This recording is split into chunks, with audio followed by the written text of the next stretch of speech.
में जवाब दे दीजिए। Very good morning to all of you. आज हम करने वाले हैं सिंपल एंड कंपाउंड इंटरेस्ट की शुरुआत। बहुत सारी चीजें सीखने को मिलेंगी, बहुत कुछ नया और अच्छा सीखने को मिलेगा। मैं चाहूंगा कि एक बार आप कर दीजिए, अपने नए पेपर से शुरू करना, नए पन्ने से शुरू करना। जिन्होंने पिछले चैप्टर्स नहीं पढ़े उन्हें जरूर कवर करते रहिए आप लोग। और सभी विद्यार्थियों से मैं यही कहूंगा कि तरीके से पढ़ना है अपन को ये चैप्टर, क्योंकि इंपोर्टेंट चैप्टर है, पेपर में इससे क्वेश्चन आते हैं काफी सारे। ठीक है, very good morning, very good morning. आप सभी को मेरी वॉइस भी अच्छे से आ रही होगी, कोई इशू नहीं होना चाहिए आप लोगों को। आ रही है? एक बार यस कर दें सब लोग, एक बार आप यस कर दें।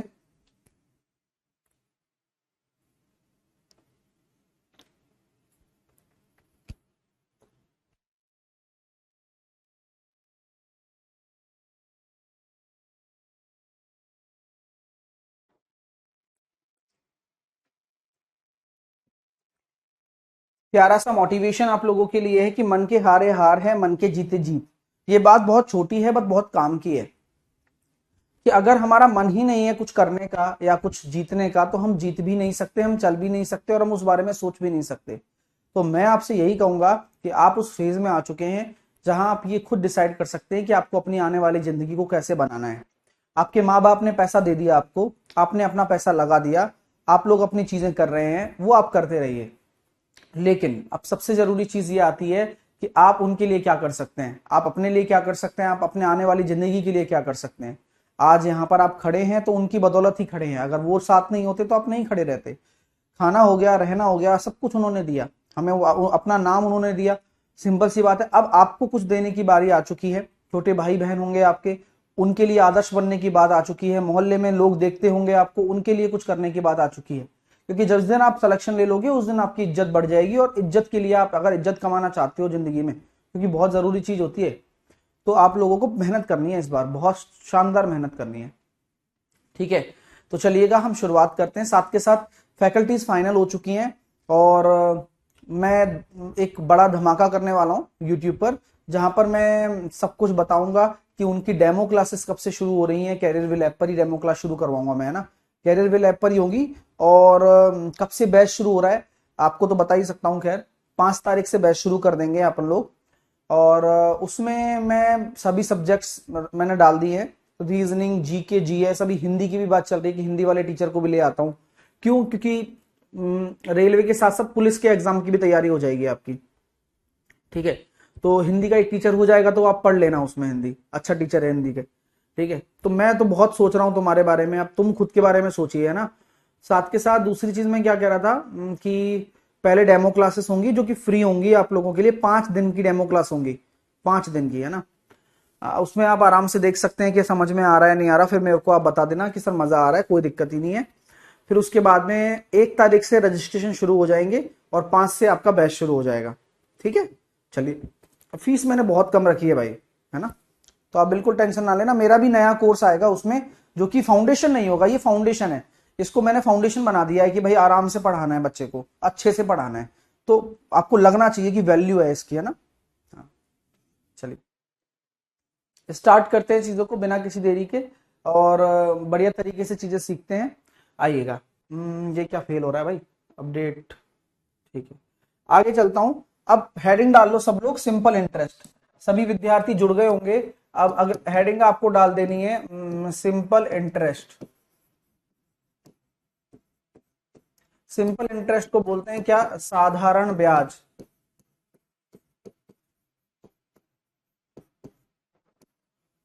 अब आपको सबसे नॉर्मल चीजें सिंपल इंटरेस्ट में क्या नजर आती है, मैं वो नॉर्मल चीजें बताता हूं कि भैया कुछ बेसिक टर्मिनोलॉजी होती है। जैसे कि पी को हम क्या रिप्रेजेंट करते हैं, पी क्या होता है? पी एक आपका होता है प्रिंसिपल अमाउंट, प्रिंसिपल होता है। प्रिंसिपल को मतलब होता है मूलधन। आपको पता है ये ब्याज कहां से आया? ये ब्याज वहीं से निकला हुआ है कि भाई आपने कितना पैसा उधार दिया। हाँ, ठीक है, आपने कितना पैसा उधार दिया, वो ब्याज होता है। मतलब वो जिस पर निकाला जाता है ना, वो उधार दिया गया पैसा मूलधन होता है। और इस पर लगने वाला जो ब्याज होता है वो ब्याज होता है। ब्याज दो तरह के होते हैं, एक सिंपल इंटरेस्ट होता है, एक कंपाउंड इंटरेस्ट होता है। सिंपल इंटरेस्ट की तरह काम करता है, कंपाउंड इंटरेस्ट थोड़ा कॉम्प्लेक्स होता है, ठीक है। अब आर को रिप्रेजेंट करते हैं हम रेट। अब रेट बहुत बड़ी चीज है, आपको मामूली लगती होगी, और रियल बात बताऊं तो रेट सिंपल इंटरेस्ट में मामूली चीज है, बट आपके लिए जो रेट का नियम है, रेट दर जो होती है, वो दर बहुत ही शानदार कॉन्सेप्ट के साथ समझाऊंगा मैं आपको ये, ठीक है। आते हैं समय पर। टी को हम बोलते हैं समय। समय का मतलब टाइम। अब टाइम हमेशा आप क्या कोशिश करें कि आप टाइम आप वर्षों में लें, टाइम वर्षों में लें। अब वर्षों में नहीं होता तो कन्वर्ट करें ईयर्स में। रेट भी आप क्या लें, वार्षिक दर लें। क्या लें, वार्षिक दर लें, यानी कि रेट भी आप एनुअल रेट लें, है ना, पर एनम, ठीक है। चलिए आइए, अब अगली चीज आती है अमाउंट। अमाउंट का मतलब क्या होता है कि आपका, भाई आप मान लो आप कोई उधार देने वाले हो, तो आपने किसी को उधार पैसा दे दिया, आपको वो पैसा उतना ही लौटा देगा क्या? आप खुद बताओ, कॉमन सेंस लगाकर बोलो आप कि भाई आप अगर मान लो एक्स रुपए दे रहे हो उधार, तो कुछ ना कुछ पैसे बढ़ाकर ही तो देगा वो। हाँ हाँ, दोस्तों के साथ नहीं है, दोस्तों के लिए मत लेना इसको, क्योंकि दोस्त तो वापस ही नहीं देते, है ना। तो आप दोस्त को मत लेना, आप किसी मतलब बिजनेस की तरह से आप सोचिए कि अगर आप कोई पैसा किसी को दे रहे हो एज ए प्रिंसिपल अमाउंट के तौर पर, आप कोई पैसा किसी को दे रहे हो, तो जब वो आपको कुछ सालों बाद या कुछ महीनों बाद रिटर्न करेगा, तो वो पैसे में कुछ बढ़ाकर देगा, और उसी बढ़ाने को ही मिश्रधन बोलते हैं हम। और मिश्रधन में क्या मिला होता है, अमाउंट में क्या मिला होता है, अमाउंट जो होता है वो बहुत सिंपल सी गणित है। अमाउंट बराबर होता है आपकी उधार ली गई राशि और उस पर जो लगने वाला साधारण ब्याज है वो। बात साधारण ब्याज कर रहे हैं, तो वो जो चीज ऐड होती है, जो चीज एक्स्ट्रा होती है, वही तो ब्याज होता है। आपने मान लो 100 रुपए लिए और 120 रुपए आपको मिले, तो 120 रुपए में 20 रुपए तो भाई, 100 रुपए तो आपका प्रिंसिपल अमाउंट हो गया। पैसा ऐसी कोई चीज नहीं है जो खराब हो जाए, पैसा पैसा बना रहता है, पैसे से पैसा बनाना ही बड़ा काम है, ठीक है। आप लोगों को यही समझाना चाहता हूं कि भाई चीजें आपके लिए बेटर ये तभी होंगी जब आप समझने की कोशिश करेंगे कि भाई आकर मान लो प्रिंसिपल है, प्रिंसिपल पे कुछ पैसा बढ़कर आ गया, तो वो जो बढ़ा हुआ पैसा वो ब्याज है, और वो प्रिंसिपल में वो पैसा ऐड कर दिया तो वो आपका अमाउंट है, ठीक है। वो आपका क्या है, अमाउंट है। क्लियर है मेरे दोस्तों? यहां तक कोई दिक्कत आप लोगों को समझ में आ गया? ये बेसिक टर्मिनोलॉजी है जिस पर हम बात करने वाले हैं। पूरा का पूरा चैप्टर इन 4 चीजों पर चलेगा, हाँ, और इन्हीं को ही हम एलेबोरेट करेंगे अच्छे से, ऐसे करेंगे बहुत तगड़ा वाला।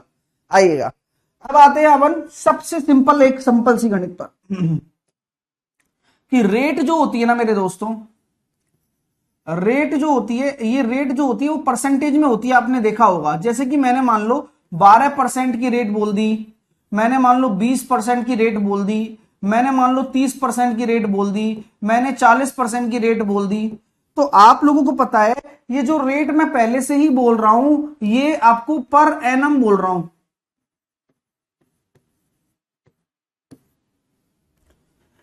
वार्षिक दर, ठीक है। 12%, 20%, 30%, 40%, ठीक है। किसी को कोई समस्या तो नहीं है, होनी नहीं चाहिए। अगर मैंने मान लो आप लोगों से कह दी कि भैया छमाही दर,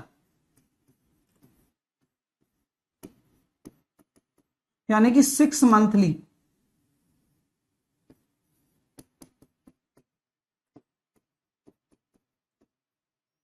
सिक्स मंथली रेट मैंने बोल दी, ये है R6, यानी कि 6 मंथली रेट।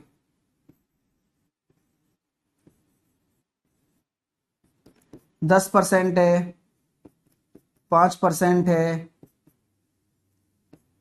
15% है, 13% है। तो बताइए ईयरली रेट क्या होगी? बताओ, कॉमन सेंस लगाओ और दिमाग में आंसर दो, क्योंकि हमें जो रेट चाहिए वो वार्षिक चाहिए होती है। तो अगर मान लो गलती से किसी क्वेश्चन में दे दी भाई 6 महीने की दर दे रहा हूं मैं आपको, बट मैंने पूछा भाई हमें तो ईयरली लगानी है, तो आप 6 महीने की जो दर है वो मैं आपको दे रहा हूं, ईयरली निकालनी है, तो आपको क्या करना पड़ेगा, डबल करना पड़ेगा। 10, 30, 26। और ऐसा भी हो जाता है कभी कभार कि वार्षिक दर दे रखी होती है और छमाही दर पूछे तो आधी हो जाती है। तो कॉमन सेंस यहीं से बन के आया आपका। क्योंकि अभी तो मैंने छमाही दर दे रखी है आपको, 6 मंथली दे रखी है, ईयरली निकलवा रहा हूं तो डबल कर दोगे। अगर ईयरली दे रखी होती और 6 महीने की निकलवा रहा होता तो आधी कर देते आप, बात बराबर है। इसी प्रकार वार्षिक है तो कोई छेड़खानी करोगे क्या? नहीं करोगे। अगर छमाही दे रखी होगी तो डबल करोगे। एक चीज और होती है क्वार्टरली। अब क्वार्टरली का मतलब क्या होता है बताओ? क्वार्टरली का मतलब होता है चार चार, मतलब चार, क्वार्टरली मतलब होता है 4 बार देना। छमाही मतलब होता है 6-6 महीने में देना, ठीक है। अब एक साल को यानी कि तिमाही, क्वार्टरली का मतलब होता है तिमाही दर, तिमाही ब्याज हो। तो मैंने बोल दिया ए क्वार्टरली,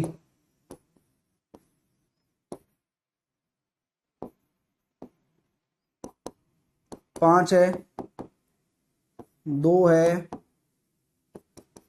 3 है और 8 है। तो ईयरली बताइए, देखते हैं कौन सोच पाता है। तो तिमाही दर है तो आप कॉमन सेंस लगाना पड़ेगा, यानी कि 3 महीने की दर गिवन है तो 12 महीने की तो 4 गुना होता है। क्वार्टरली का मतलब 4 गुना। ये बात ही समझदारी वाली है बस, और हर कोई दिखा नहीं पाता क्योंकि वो क्वार्टरली और तिमाही में कंफ्यूज हो जाता है।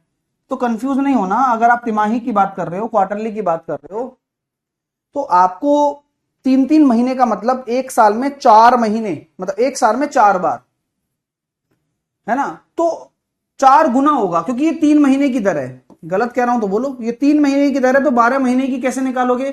4 गुना करके, 8, 12, 32। किसी को कोई समस्या तो नहीं है मेरे दोस्तों? तो क्या इसका उल्टा भी समझ में आ गया कि अगर वार्षिक दर दे रखी हो, सॉरी 20 आएगा, वार्षिक दर दे रखी हो और तिमाही निकालनी हो तो बटे 4 कर दो। तो अच्छा है ना, बहुत अच्छा है। तो अभी तो हम सिंपल इंटरेस्ट पे बात कर रहे हैं, कंपाउंड इंटरेस्ट में ये काम भी आता है, आप जानते हो। अभी तो कोई दिक्कत नहीं है। क्लियर है मेरी बात? आ रही है समझ में? समझ में आ रहा है ना कि कैसे रेट्स पे काम चलेगा। अभी जैसे मान लो 4 महीने के हिसाब से हो तो कितना गुना करोगे? 3 गुना करोगे। मान लो 4 महीने वाली रेट दे रखी हो तो आप कितना करोगे? 3 गुना करोगे। ये कॉमन सेंस है, बार बार बताने की जरूरत नहीं है, ठीक है। चलेंगे आप आगे चलेंगे।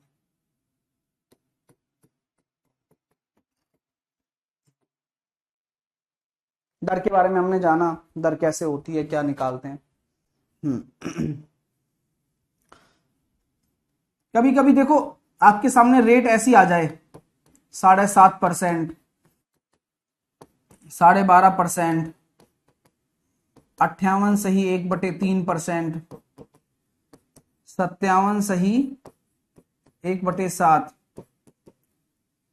और क्या कहते हैं 14 सही 2/7। तो कुछ इस तरह की आपके सामने परसेंटेज आ जाए तो मेरा तो यही मानना है सर, रेट का मीन बताओ सर। रेट का मीन, रेट का मीन, रेट का मतलब होता है दर। हाँ, पहले समझ तो ले भाई आनंद।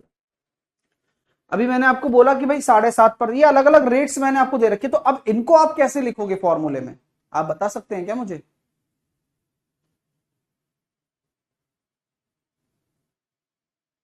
एग्जैक्टली exactly, बिल्कुल अच्छा बोला निशांत आपने। तो ये कौन सी परसेंटेज है? ये सारी की सारी जो रेट्स दे रखी है ये पर एनम रेट्स हैं, लेकिन बुरी हैं। तो बुरी को अच्छी बनाने का काम करना है। 15% 3/20 होता है तो 7.5% 3/40 हो जाएगा, 12.5 1/8 हो जाएगा, ठीक है। 150, 24, 175, 25 सत्ते 175, 7/12 हो जाएगा, 4/7 हो जाएगा, 1/7 हो जाएगा। तो ऐसे फ्रैक्शन में आप लिखते हो। तो सर फर्क क्या है फिर? बहुत, अरे मजा आएगा आपको।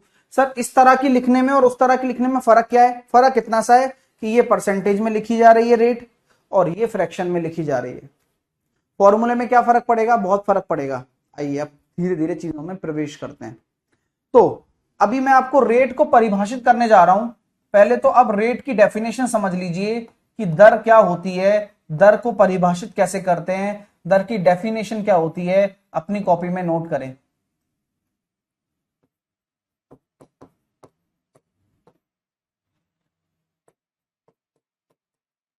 परिभाषा,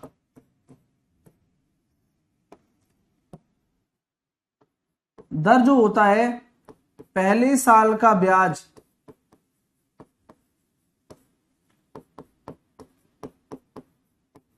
फर्स्ट ईयर इंटरेस्ट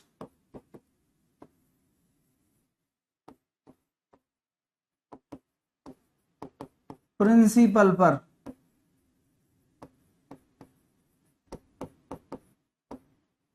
गुणा 100। पहले साल का ब्याज प्रिंसिपल पर गुणा 100, उसी को हम क्या बोलते हैं, रेट ऑफ इंटरेस्ट बोलते हैं।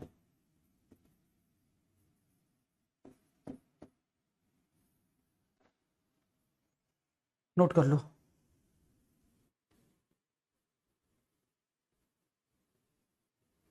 ठीक है, नोट करो पहले। रेट ऑफ इंटरेस्ट, ब्याज की दर की परिभाषा क्या है, पहले साल का ब्याज ऊपर आएगा और किसके रेस्पेक्ट में आएगा, प्रिंसिपल के रेस्पेक्ट में आएगा। ठीक है, पहले साल यानी कि एक साल का ब्याज, ऐसा भी बोल सकते हैं एक साल का ब्याज। कोई बात दिक्कत, किसी को कोई दिक्कत थोड़ी है? अरे भाई सबको क्लियर हो रहा है ना? कोई दिक्कत तो नहीं है मेरे दोस्तों? नहीं होनी चाहिए भैया, दिक्कत देने वाले हैं ही नहीं हम लोग। मैं अब क्या बताना चाह रहा हूं तुम्हें, अब बात सुनना। अब एग्जांपल ले लो एक दो, कि अगर मान लो मैंने रेट उठा ली यहां से, अच्छी परसेंटेज में अगर उठा लेता हूं, मान लो मैंने 20% की दर है मेरी, अब 20% की दर है और मैं इसको परिभाषित करना चाहता हूं, तो क्या मैं ये कह सकता हूं 20 मेरी दर है तो उसका मतलब 20/100 हो जाएगा? बोलो, 20% का मतलब 20/100 हो जाएगा। तो आपसे क्या मैं ये लैंग्वेज बोल सकता हूं क्या, यदि 100 रुपए का प्रिंसिपल है तो एक साल का ब्याज 20 रुपए होगा? क्या मैं इसको ऐसे एक्सप्लेन कर सकता हूं क्या, कि अगर 100 रुपए प्रिंसिपल है तो एक साल का ब्याज 20 रुपए होगा, और उसी को ही हम दर बोलते हैं। एक साल के ब्याज किसके रेस्पेक्ट में, प्रिंसिपल के रेस्पेक्ट में। क्या बात है सर, 100 रुपए का प्रिंसिपल है तो एक साल का ब्याज 20 रुपए होगा, क्या मैं इसको ये एक्सप्लेन कर सकता हूं? और क्या मैं इसकी एक लैंग्वेज और लिख सकता हूं, अगर मैं इसको फ्रैक्शन में बना दूं 1/5, तो क्या मैं कह सकता हूं 5:, यदि प्रिंसिपल है, 5:, यदि प्रिंसिपल है तो 1:, या 1:, एक साल का ब्याज होगा। बात तो दोनों सेम ही है, दोनों में फर्क क्या है, वो एज ए परसेंटेज में आया 100 का रेफरेंस में, यहां आपका रेशो के रेफरेंस में आया है। तो आप लोगों को मैंने शुरू में ही बात एक चीज समझा दी थी, क्या समझा दी थी भैया, कि अगर आपके पास दर हो और आप रेशो में बात कर रहे हो, तो मेरे दोस्तों क्या मैं ये कह सकता हूं कि जिसके रेस्पेक्ट में रेट निकाली जाती है वो प्रिंसिपल है, प्रिंसिपल के रेस्पेक्ट में निकाली जा रही है। तो अगर 1/5 है तो 5 अगर आपका प्रिंसिपल हो गया, और प्रिंसिपल में मैं आपको अभी बोल रहा था कि ब्याज 1 का ब्याज है, तो एक साल का ब्याज में जोड़ दूं 1, तो 6 आपका अमाउंट हो जाएगा। लेकिन ये कहानी कितने के लिए, एक साल के लिए केवल। तो ये प्रिंसिपल है और ये ए अमाउंट है।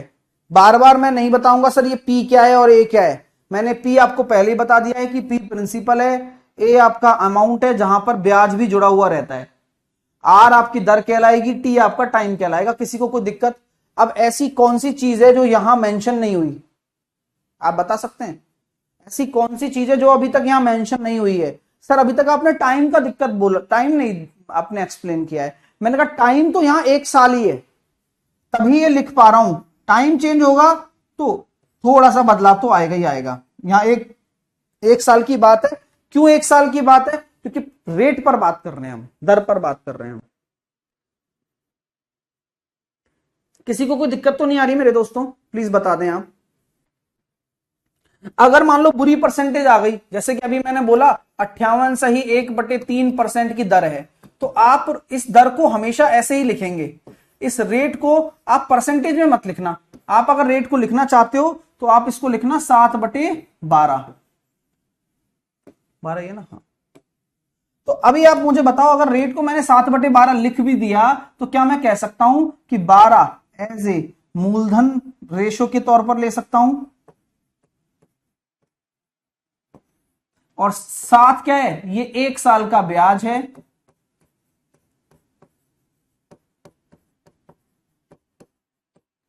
हाँ, तो अमाउंट निकाल सकता हूं क्या? अगर अमाउंट निकालना चाहते हो तो ये पूछो क्वेश्चन से कि कितने साल का अमाउंट, कितने साल के बाद। तो 1 साल का ब्याज अगर आप जोड़ देते हो तो आपको अमाउंट निकाल लेना है। कहां पे? अभी नहीं, क्लास ले लेता हूं। ठीक है, नहा लिया आप? ठीक।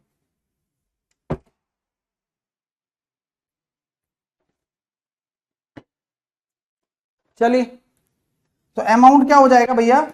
यहां 7 जुड़ जाएगा, ये 19 हो जाएगा। लेकिन मैं ये बोल सकता हूं ये 19 हो जाएगा 1 साल के बाद।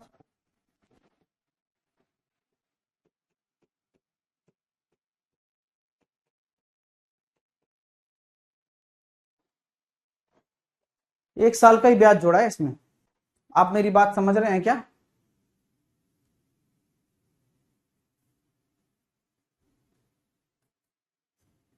समझ पा रहे हैं ना? ये 1 साल का ही ब्याज है। जो ये 7 जोड़ा है ना भाई, आपने बोल दिया सर 19 क्यों दे रहे हो? मैंने कहा भाई ये 7 जो है 1 साल का ही ब्याज है, तो ये 1 साल बाद का ही अमाउंट है। ठीक है मेरे दोस्तों, क्लियर है?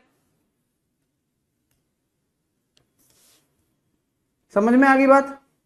सर टाइम 2 साल हो तब, वेरी गुड आनंद, बहुत बढ़िया का डाउट पूछा है। बट अभी हम रेट को एक्सप्लेन कर रहे हैं, तो क्या अभी आपको रेट के बारे में पता चल चुका है क्या? अरे बहुत अच्छा समझ में आ गया भाई रेट आपको, है ना? सर 12 में 7 क्यों को ऐड किए हैं? और क्या भाई, 7 ही तो ब्याज है। अभी बताया ना कि प्रिंसिपल में ब्याज जोड़ोगे तभी तो अमाउंट बता पाओगे, और ये भी 1 साल का ही अमाउंट है। अगर मैं आपसे पूछूं कि मुझे बताओ 2 साल बाद कितना होगा, 2 साल बाद अमाउंट कितना होगा, रेशो में ही बात कर रहा हूं मैं आपसे। तो अगर 12 आपका प्रिंसिपल है तो देखो 1 साल का अगर 7 है तो 2 साल का 14, तो इसमें आपको क्या करना पड़ेगा? 14 ऐड करना पड़ेगा। अब जैसे ही आप 14 ऐड करोगे तो आपका जो अमाउंट हो जाएगा वो 26 हो जाएगा। ये 2 साल बाद का अमाउंट है, क्योंकि अभी जो ब्याज आया है 14 जो आया है ये 2 साल का ब्याज आया। पहले जो 7 आया था वो 1 साल का ब्याज था। अगर मैं आपसे पूछूं कि भैया मुझे 5 साल बाद अमाउंट बताओ, चलो बताओ 5 साल बाद अमाउंट क्या होगा? सेम उसी तरह से कि प्रिंसिपल क्या होगा और अमाउंट क्या होगा, क्योंकि प्रिंसिपल चेंज नहीं होता। आप ये सोचो कि सब प्रिंसिपल क्यों नहीं बढ़ रहा? अरे भाई उधार लिया गया पैसा तो वही रहेगा, 12 ही रहेगा, 12 ही है। देखो यहां भी 12 ही है, तो उधार लिया गया पैसा कभी चेंज नहीं होता। आपका जो चेंज होगा वो ब्याज में होगा।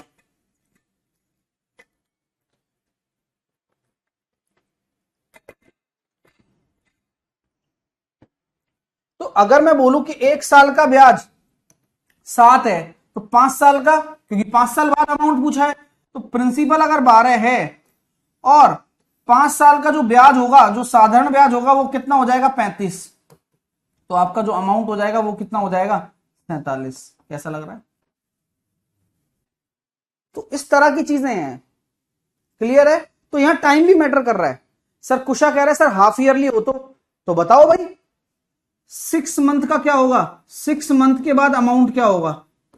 भाई अगर मान लो उसने ये कह दिया कि भाई मेरे को तो 6 महीने बाद ही पैसा चाहिए, तो आपने 12 पैसा लगाया है, 1 साल का ब्याज आपका कितना है, 7.5 है, सॉरी 7 है, तो आधे साल का कितना हो जाएगा, 7/2।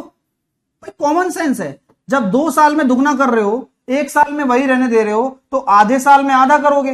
अब इसमें भी अगर नहीं सोच पा रहे हो तो दिक्कत है, तो 15.5 हो जाएगा। तो कहानी बहुत अलग नहीं है, आप सिंपल सी दिमाग लगा सकते हैं, आप लगाइए, बस दिमाग का ही तो खेल है सारा। अब इतना आसान हो गया आप लोगों के लिए, कोई भी प्रश्न बना सकते हो आप लोग। अब तो टाइम भी आ गया ना बीच में। हाँ, बट यहां सिंपल इंटरेस्ट खत्म नहीं होता है, यहां सिंपल इंटरेस्ट की एक नींव रखी जा रही है, और वो नींव आप समझ पा रहे हो ना, कि कुछ नहीं करना, प्रिंसिपल वहीं की वहीं बैठा रहेगा, चेंज किस में होगा बताओ। प्रिंसिपल वहीं की वहीं बैठा रहेगा, चेंज किस में होगा, चेंज होगा ब्याज में। ब्याज जितने महीने का जितने साल का होगा उसी हिसाब से चलती चली जाएगी चीज। बात समझ में आ रही है। ब्याज जितने महीने का जितने साल का वैसे वैसे जोड़ते जाओ और काम होते जाओ। अच्छा ये बताओ कि क्या कभी ऐसी स्थिति होगी कि प्रिंसिपल से कम हो जाए। कभी ऐसी स्थिति नहीं होगी सर, क्योंकि प्रिंसिपल तो रहेगा ही रहे ना, उसके बाद ब्याज ऐड होना है। ब्याज कभी घटता थोड़ी है, ब्याज नहीं घटता है। आई समझ बात। चलो अब आगे चलते हैं। चलो, तो हमने अभी सिंपल सी बात है, रेट को पढ़ना सिखाया। अब आप फटाफट से अपने अपने दिमाग से सोचिए कि रेट की बात की जाए, दर की बात की जा रही है, तो दर कोई परिभाषा को आप कैसे परिभाषित करेंगे, जल्दी बोलो, मन में बोल दो आप। हाँ चलिए, दर को, रेट को आप कैसे परिभाषित करेंगे।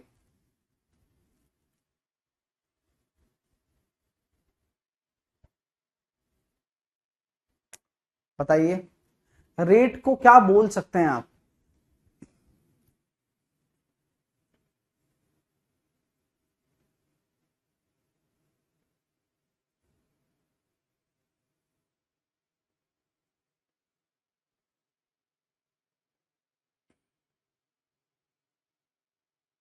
Very good. तो रेट को डेफिनेशन करते हैं, तो डेफिनेशन रेट की आती है कि 1 साल का ब्याज प्रिंसिपल प्रिंसिपल के ऊपर गुणा 100 करने पर ही रेट निकालते हैं। क्लियर है, आप सभी ने मन में बोल ली होगी, बहुत अच्छी बात है। तो रेट आपको डेफिनेशन, रेट की डेफिनेशन आपको समझ में आ गई। तो अब आपको रेट की डेफिनेशन यहां लिखनी है कि रेट क्या होता है। 1 साल का ब्याज, 1 साल का इंटरेस्ट, सिंपल इंटरेस्ट प्रिंसिपल पर गुणा 100। आप मुझे एक बात बताओगे क्या कि जो फॉर्मूला बनता है मैं कह दूं कि रेट से ही बना है, कौन सा वाला, सिंपल इंटरेस्ट वाला। अरे नहीं सर, ऐसे कैसे कह सकते हो आप। मैंने कहा यही तो चमत्कार है, जब आप सीखने लगते हो तो कितनी प्यारी प्यारी चीजें आती हैं। कि मैंने प्रिंसिपल को रेट से मल्टीप्लाई कर दिया दोस्तों। मैंने क्या किया, क्रॉस मल्टीप्लाई करा, और यहां पर देखोगे आप कि प्रिंसिपल गुणा रेट आ चुका है, आ गया ना। हाँ, ये गुणा कर दिया, ये 100 यहां था वो नीचे आ गया बटे 100, और ये बराबर हो गया 1 साल के इंटरेस्ट के। तो क्या मैं आप लोगों से ये कह सकता हूं क्या कि भैया अगर 1 साल का इंटरेस्ट प्रिंसिपल इंटू रेट बटे 100 है, तो टी साल का इंटरेस्ट कितना होगा।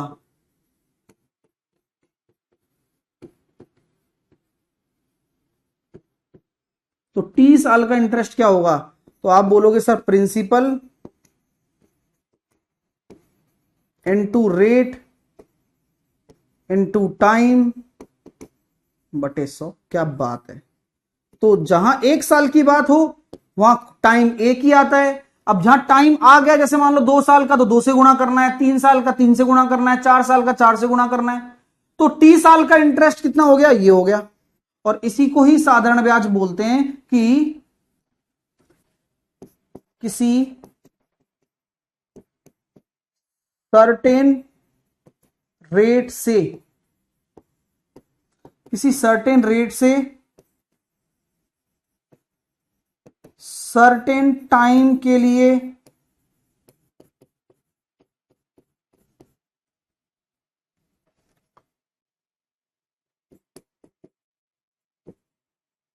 इंटरेस्ट PRT अपॉन 100 होता है, प्लीज नोट कर लीजिए।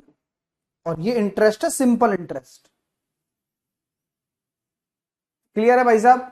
तो आज के बाद कभी आपसे कोई पूछे कि फॉर्मूला कैसे आया, बोले भैया फॉर्मूला तो ऐसे आया और इसी को ही साधारण ब्याज कहते हैं, इति सिद्धम, कि सिंपल इंटरेस्ट साधारण ब्याज प्रिंसिपल गुणा रेट गुणा टाइम बटे 100 को रिप्रेजेंट कर रहा है। गोले में डाल लीजिए, यही साधारण ब्याज है अपना। Sir UP police constable exam के लिए सफिशिएंट है? बिल्कुल मोर देन सफिशिएंट है पंकज। और साथ के साथ अभी आपका एक बैच आ रहा है जिसमें अपन का यूपी पुलिस, रेलवे और जिनकी सारी सब्जेक्ट में कवर करवाऊंगा उसमें, मतलब GK, GS, general science, Hindi, maths सब हो गए कवर। ठीक है, 5 तारीख से हो रहा है, मैंने बताया था ना आपको। हाँ, वो अलग से ला रहा हूँ एक। हाँ सर, एक बच्चा कह रहा है, अंशिका कह रही है सर कोर्स बहुत स्लो चल रहा है। अंशिका वो तो अपने हाथ में फास्ट करें, बताओ। लेकिन मतलब नहीं है ना अंशिका, फिर तुम्हारी समझ में नहीं आएगा, 4 दिन बाद तुम फिर खुद बोलने लग जाओगे सर समझ में तो आ नहीं रहा, आप तेज पढ़ा के क्या कर लोगे। तो प्रश्न के आपके स्टेटमेंट तो 2 मिनट में बदल जाएंगे, क्योंकि एक बच्चा खुद के सहूलियत के हिसाब से बोलता है, उसको लग रहा है तो बोल दो, उसको लग रहा है तो मत बोलो। क्यों अंशिका, क्या जा रहा है? कमेंट ही तो लिखना है, बाकी तो कुछ है ही नहीं। ठीक है,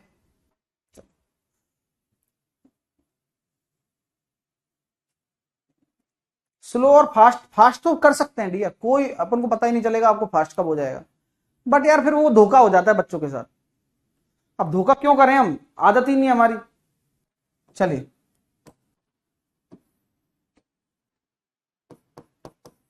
साधारण ब्याज होता है principal into rate into time बटे 100।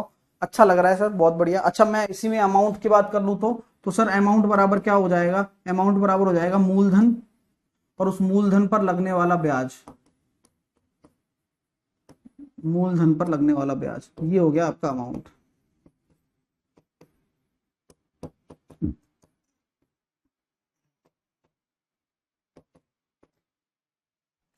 ठीक है। हम्म,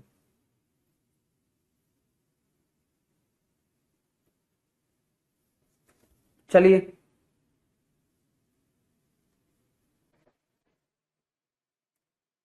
क्लियर है भाई? नोट कर लो आप, मेन मेन चीज मैंने बताई है अभी आपको, अभी तो बहुत कुछ बाकी है। क्योंकि अभी तो दिमाग चलने वाला है, मतलब क्वेश्चन मैंने जो यहां तक पढ़ाया ना आपको, इससे क्वेश्चन सारे बन जाएंगे आपके। बट कॉन्सेप्ट और कंसेप्ट नहीं आएंगे, सारे कंसेप्ट समझ में नहीं आएंगे। आने को तो अब कर लोगे, आप पूरा चैप्टर कर लोगे। यहाँ नॉर्मल बैच में ये चीज खत्म हो जाती है, यहाँ पर इसके आगे नहीं बताते नॉर्मल बैच में हम। नॉर्मल बैच का मतलब कि भाई हाँ बट ठीक है, अब चलो क्वेश्चन पे आते हैं, ऐसा हो जाता है। बट ये फाउंडेशन है, इसलिए आपको लेंदी लग रहा होगा। ठीक है, हाँ, क्योंकि अभी तो मुझे कंसेप्ट बताने हैं, एक एक चीजें बतानी है। अब जब मन होता है ना अच्छा पढ़ाने का तो करते हैं अपन ये काम, और हमेशा से करते आ रहे हैं। और समय भी देखा जाता है कि मुझे यहाँ कोई रेस्ट्रिक्शन नहीं है कि भाई मैं कितने लेक्चर लूंगा, मुझे पता है कि मेरे को इतने लेक्चर लेने हैं, अपने मर्जी से चलता है कि हाँ भाई करते जाओ। ठीक है, अभी आगे चलते हैं, चलो।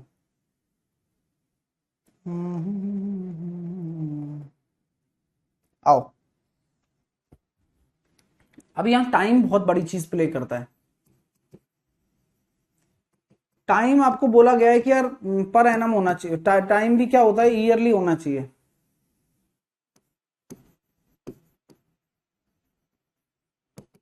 टाइम आपका जो होना चाहिए ईयरली होना चाहिए। जैसे मान लो आपने 2-3 तरीके से देखे होंगे। टाइम मान लो 1 साल दे दिया, कोई दिक्कत नहीं है। टाइम आपने 2 साल दे दिया, कोई दिक्कत नहीं है। टाइम 3 साल दे दिया, कोई दिक्कत नहीं है। टाइम आपने 4 साल दे दिया, कोई दिक्कत नहीं है। इसी तरह से आप टाइम देते जाओ, कोई दिक्कत नहीं है, पहली चीज। टाइम का दूसरा फॉर्मेट इन मंथ। अगर समय महीने में आ गया तब कैसे लिखोगे? तो उसको साल में बदलना पड़ेगा, क्योंकि टाइम ईयरली चाहिए अपन को। जैसे मान लो मैंने बोल दिया आपको 6 महीने, तो 6 महीने को आप ईयर में लिखोगे, और महीने को साल में बदलने के लिए 12 का भाग दिया जाता है। मैंने बोला भाई 5 महीने का समय है, तो 5 महीने के समय को आप कैसे लिखोगे? 5/12। मैंने बोल दिया आपसे कि 6 महीने क्योंकि 8 महीने का वक्त है, तो फिर इसको भी आप साल में बदलोगे 12 का भाग देकर, और 16 महीने का वक्त है, कभी कभार ऐसा हो जाता है, ठीक है। 18 महीने का वक्त है, 1.5 साल का, तो ये होगा सर 16/12, 18/12, ऐसे चलता है। तो ये आप 12 का भाग देके ईयर में बदल सकते हैं, 12 का भाग, ठीक है। हाँ, इन मंथ में, चलो अच्छी बात है। तो ये साल में दे रखा होता है, कोई टेंशन नहीं है, ईयर मंथ में दे रखा होता है, कोई टेंशन नहीं है। अब आ जाती है बात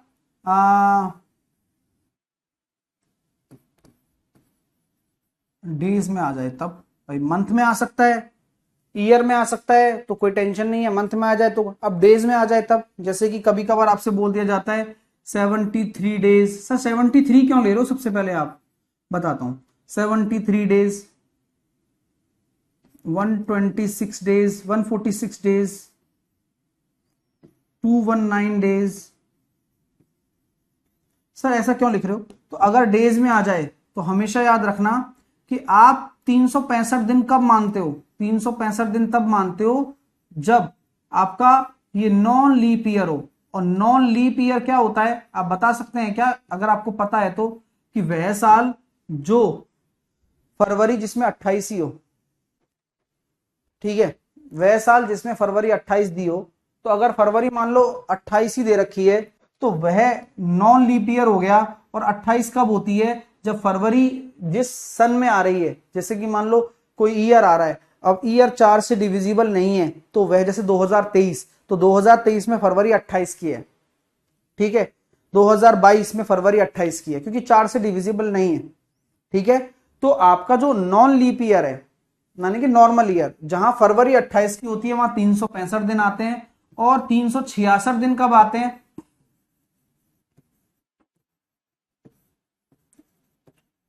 जब लीप ईयर होता है, जहां पर फरवरी 29 की होती है, तो एक दिन एक्स्ट्रा हो जाता है। संजीव कह रहा है सर क्वेश्चन कैसे बनेगा इस पर। संजीव आपके पैर पड़ता हूं यार, कंसेप्ट समझ ले पहले भाई यार, पैर पड़ रहा हूं तेरे, ढोक दे रहा हूं भाई, पहले कंसेप्ट समझ ले। अभी तू फिर डाउट बन जाएगा तेरे दिमाग में, है ना। अभी मेरे को पूरा बोलने तो दिया कर, उससे पहले ही तो दिमाग चलाने लग जाता है अपना यार। इतना दिमाग क्या करेगा लगाकर, मेरे को बता तो सही।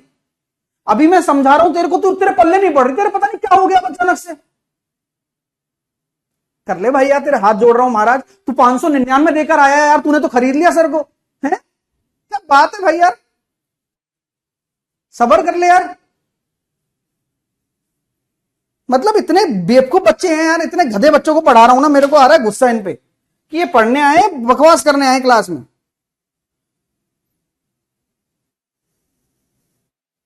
ये और ये पढ़ना और चाहते हैं, इनके समझ में आ रहेगा भाई, नहीं सीख सकते तुम लोग, तुम्हारे दिमाग में जो कचरा भरा पड़ा है उस हिसाब से तुम सीख ही नहीं पाओगे।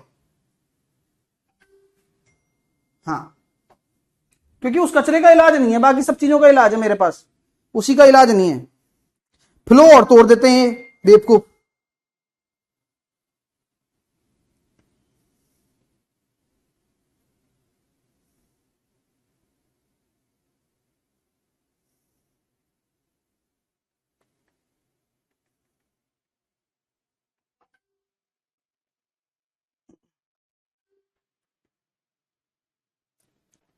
चलो हो गया खत्म, अब क्वेश्चन पर आते हैं, चलो आओ।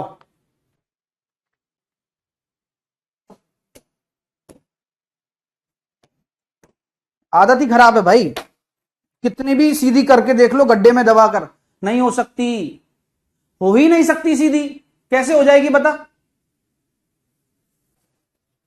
क्योंकि आदत ही खराब है ना तुम यार, तुम आते ही नहीं हो तुम पढ़ने, फिर तुम्हें कोई पढ़ाने की कोशिश करे तो वो बेवकूफ है तुम्हारे सामने।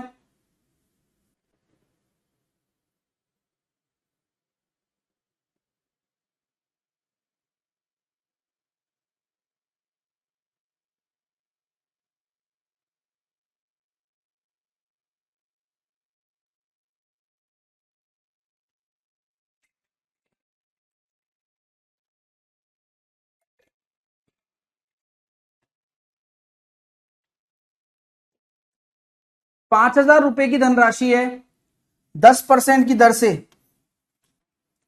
2 साल में साधारण ब्याज कितना होगा? देखो भैया, बहुत सिंपल तरीका है, फॉर्मूला लगाना है। ये 5,000 रुपए उधार लिया है, रेट आपकी 10% है और समय आपका 2 वर्ष है। ब्याज निकाल रहे हो, केवल ब्याज निकालना है, 2 जीरो से 2 जीरो चली गई, तो कितना आ गया? 1,000 आ गया।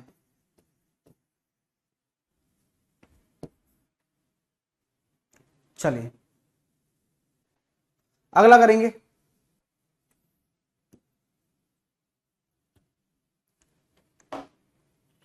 आराम से करो।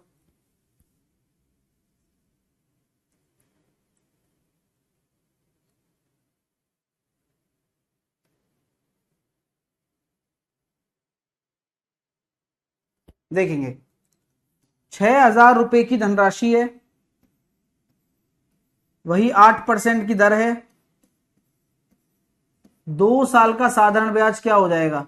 तो 2 जीरो से 2 जीरो काटी, 8 दूनी 16, 96, 960। कितना आसान है, वही फॉर्मूला लगा रहे। प्रिंसिपल रेट अच्छी है तो 8/100 टाइम 2 वर्ष, काम खत्म। नेक्स्ट करो, चलो।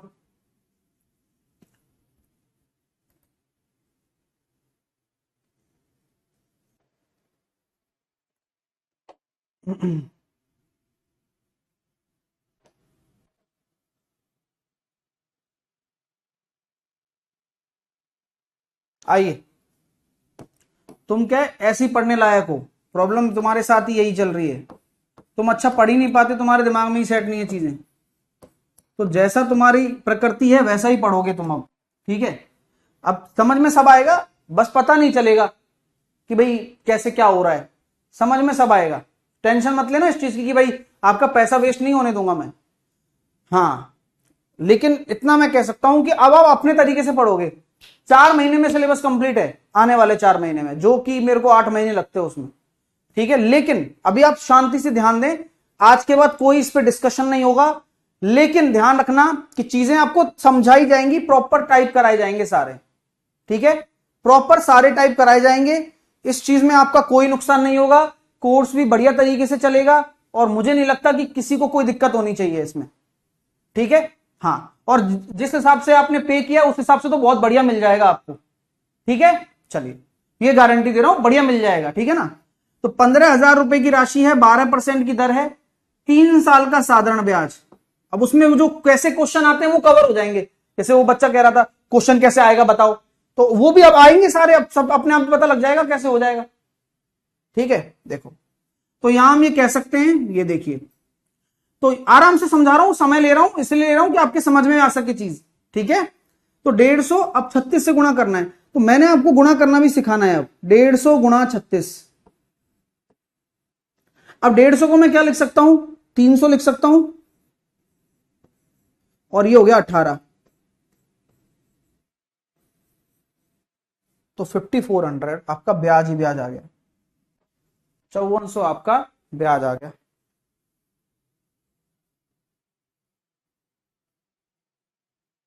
चलिए अगला करिए आराम से। हर क्वेश्चन को बनाना है सिंपल, जो सिखाया है एक भी क्वेश्चन उससे बाहर नहीं जाएगा, और यही सब पेपर में आते हैं।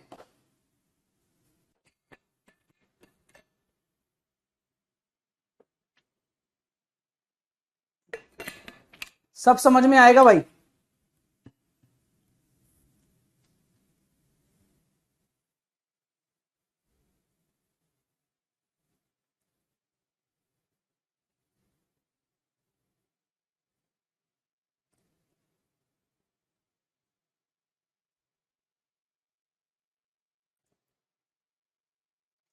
चलिए 14,400,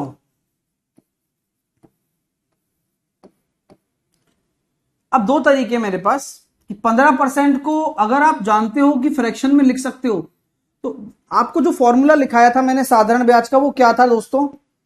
principal into rate into time बटे 100 था ना, यही था ना वो? अब आपके सामने जो चीज है वो चीज समझने की है कि यहां बटे 100 है, वो तब है जब रेट आप परसेंटेज में ले रहे हो, जैसे कि 15/100।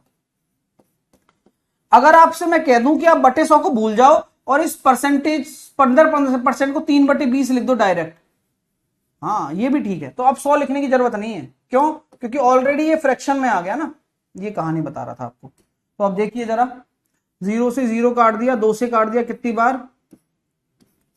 720 बार। तो 720 इंटू 9 आंसर आ जाएगा। क्या आंसर आ रहा है जल्दी से बताइए? 9 दूनी 18, 63 और 1 6480। कर लिया? बहुत अच्छी बात है। डी। आइए, कोई दिक्कत तो नहीं आ रही है ना? समझ में आ रहा है ना सब? अगला करो।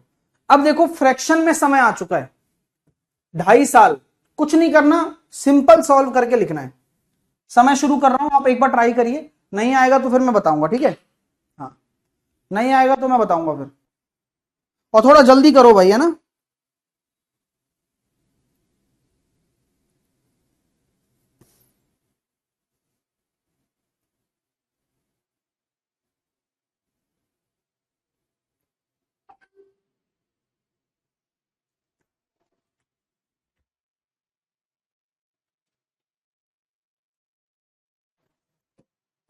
देखिए, 2700 रुपए की धनराशि है, 8% की दर है, और समय आपको देखो दे रखा है, इन फ्रैक्शन दे रखा है, मिक्स फ्रैक्शन। 2 दूनी 4 और एक 5/2। तो यहां 5/2 आएगा। आराम से 2 जीरो से 2 जीरो गई, 2 से गए 4 बार। अब 20, 27 दूनी 54, 540। केवल ब्याज ब्याज पूछा गया है, तो केवल ब्याज ब्याज निकालना है। 540 आंसर आ गया। ठीक है, अगला करेंगे। 7,000 रुपए की धनराशि है, 19% का साधारण ब्याज है, 1.5 वर्ष का। बताओ क्या होगा? 1.5 वर्ष का क्या होगा? अभी तो देखो कोई तकलीफ नहीं आ रही, जितना समझाया सारे क्वेश्चन बन रहे हैं आपसे। ऐसा ही होगा, आगे भी ऐसा ही होगा, सारे बनेंगे भी। नहीं बने तो दिक्कत है ना।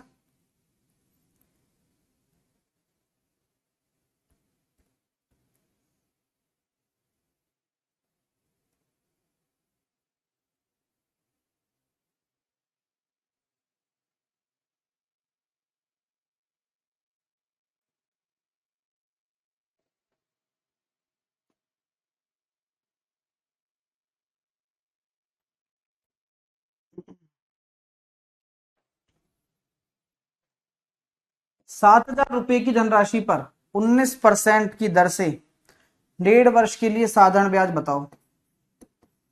तो भाई 7,000 रुपए की धनराशि पर 19% की दर से 1.5 वर्ष यानी कि 3/2।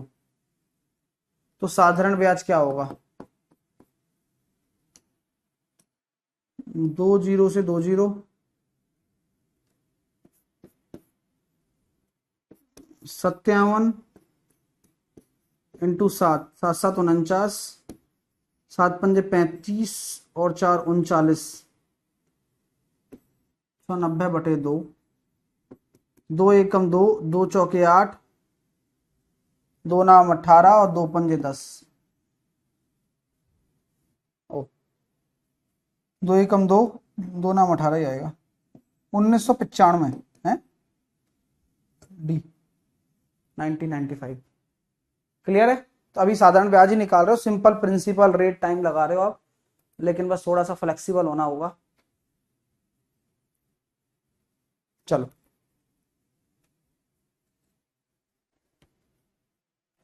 अगला देखिए आप। अब पॉइंट्स में दे दिया आपको, डेसिमल में। 12,600 रुपए की राशि है, रेट 25% है, और दर जो दे रखी है 2.4 वर्ष दे रखी है, मतलब समय दे रखा है। अब चलो सॉल्व करके बताओ। अब ढंग से सॉल्व करना, गलती मत कर देना कि 2.4 को कहीं गलती सलती लिख दो आप। हाँ,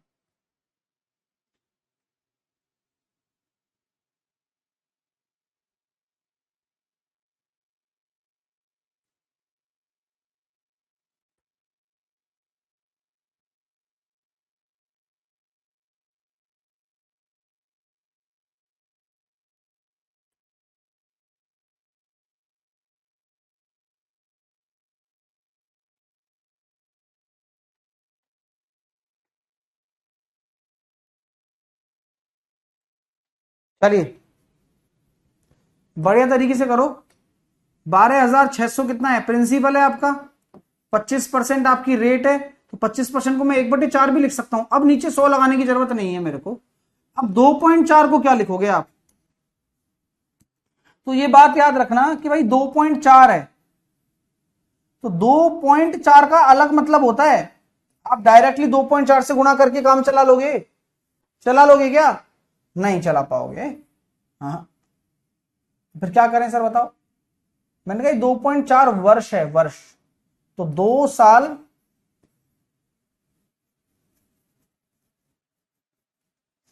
कितने महीने बताओ। तो ये एक वर्ष में 12 महीने होते हैं, तो 0.4 में कितना हो जाएगा, या डायरेक्टली 2.4 का गुणा करते हैं ज्यादा बेटर रहेगा, कर ही दो सर। क्योंकि अगर आप इसको वर्ष में लिख भी रहे हो तो आप मेरी बात मानो तो ऐसे लिख दो 24/10 वर्ष। हाँ है तो साल में ही ना बेचारा, क्यों टेंशन लेना हमें। हाँ बात तो ठीक है, तो डायरेक्ट भी लिखेंगे, तो फ्रैक्शन मोड में नहीं है, तो फ्रैक्शन नहीं है तो कोई दिक्कत नहीं है। आप डायरेक्टली इसको जो लिखना चाहते हो वैसे लिख दो, और यहाँ 0 से 0 काट दो, 4 से काट दो 6 बार। अभी देखो इकाई अंक 6 वाला ऑप्शन में आ रहा है, एक ही ऑप्शन है जो कि ये रहा बी, तो आंसर आ गया। तो क्या 2.4 में कुछ चेंज करने की जरूरत है, नहीं है, कोई जरूरत ही नहीं है 2.4 में चेंज करने की, आराम से आप देख सकते हो। ठीक है मेरे दोस्तों, कोई तकलीफ तो नहीं आ रही ना, अभी तो सिंपल फॉर्मूले लग रहे हैं। अब इसमें भी अगर तकलीफ आ रही है तो फिर तो तुमने जो सिखाया है अभी तक वही नहीं सीखा, क्या मतलब है फिर, है ना। बताओ किसी बच्चे को कोई तकलीफ आ रही है क्या अभी तक क्वेश्चन बनाने में, एक सिंगल क्वेश्चन में भी कोई तकलीफ आई है तो मेरे को बोलो आप, और अगला प्रश्न बनाओ फिर।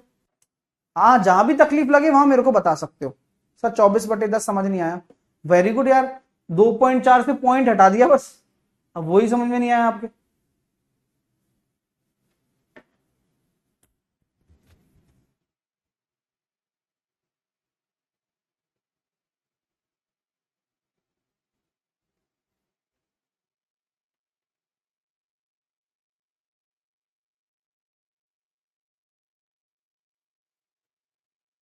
12 से डिवाइड मत करिए, क्योंकि वो ऑलरेडी साल में दे रखा ना, मंथ में होता तो 12 से डिवाइड करते ना बेटा। चलो अभी देखो आंसर आ रहे हैं भाई, आप क्वेश्चंस पर ध्यान दो। आप अगर क्वेश्चंस पर भी ध्यान नहीं दोगे तो आप पीछे रह जाओगे, है ना। ये वो क्वेश्चंस हैं जितने जिसके कॉन्सेप्ट हम पढ़ा चुके हैं, वही तो क्वेश्चंस कर रहे हैं।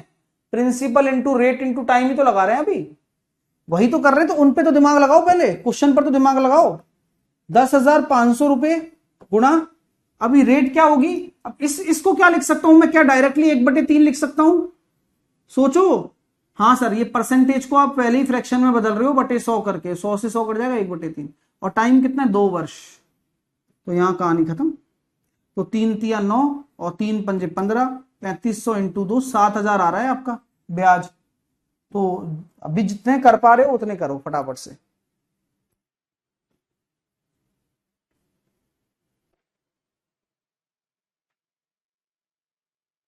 अगला करिए, आराम से करिए।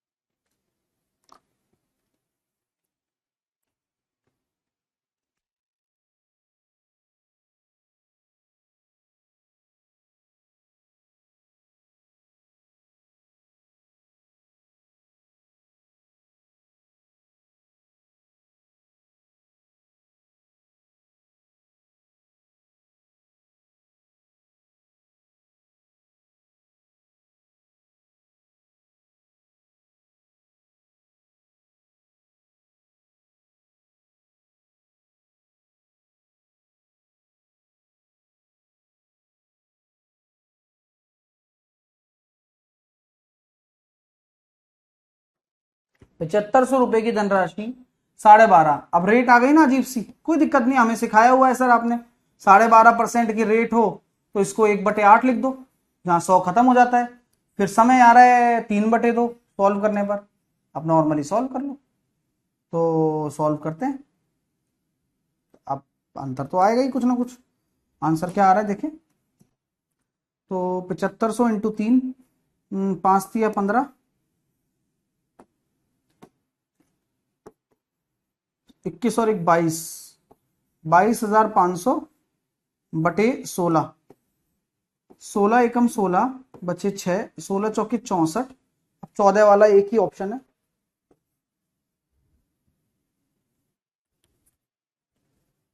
क्लियर है? चलिए अगला करेंगे, आराम से करना। ये रेट वही वाली है जो बहुत अच्छी रेट है ना? रेट वही है, दिमाग लगाओ कौन सी रेट है।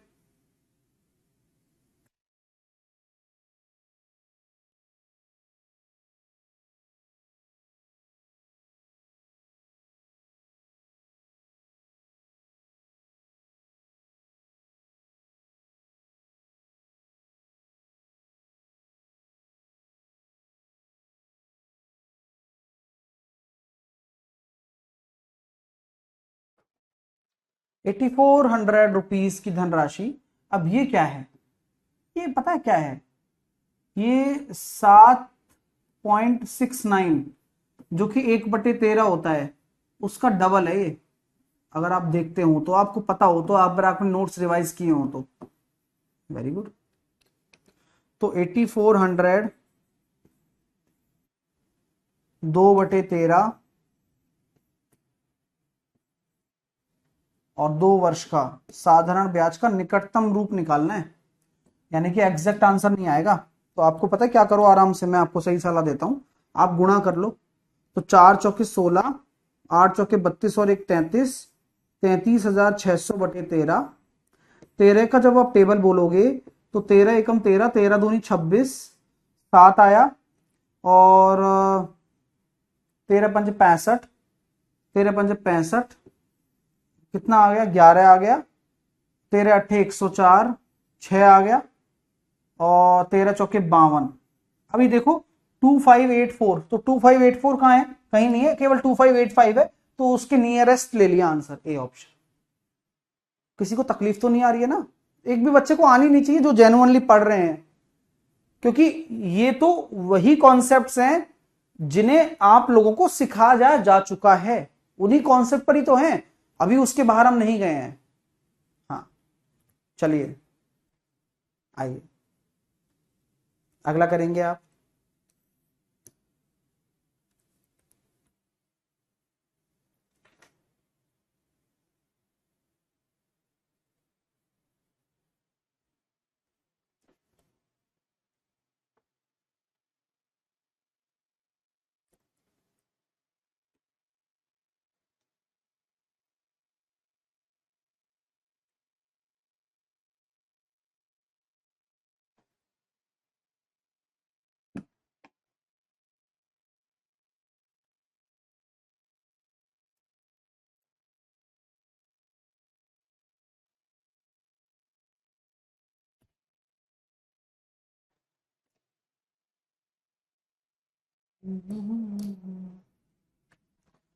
₹16,800,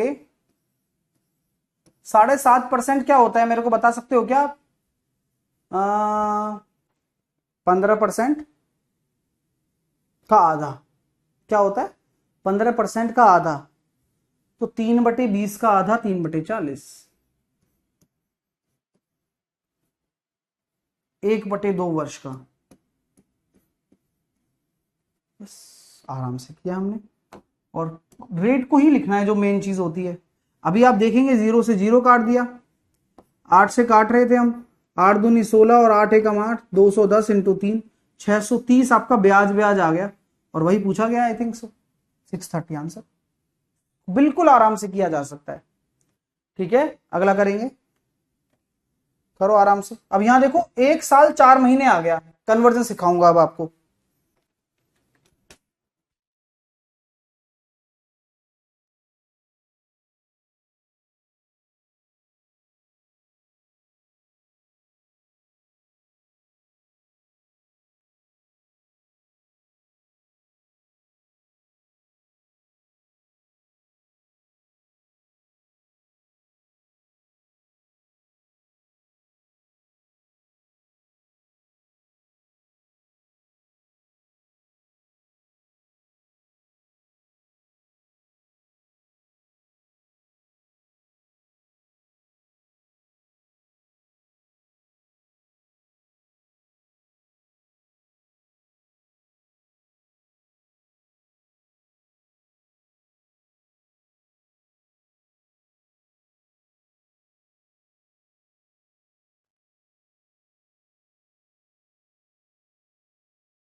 12,000 रुपए की राशि है, 40% की साधारण ब्याज की दर से, 1 साल 4 महीने।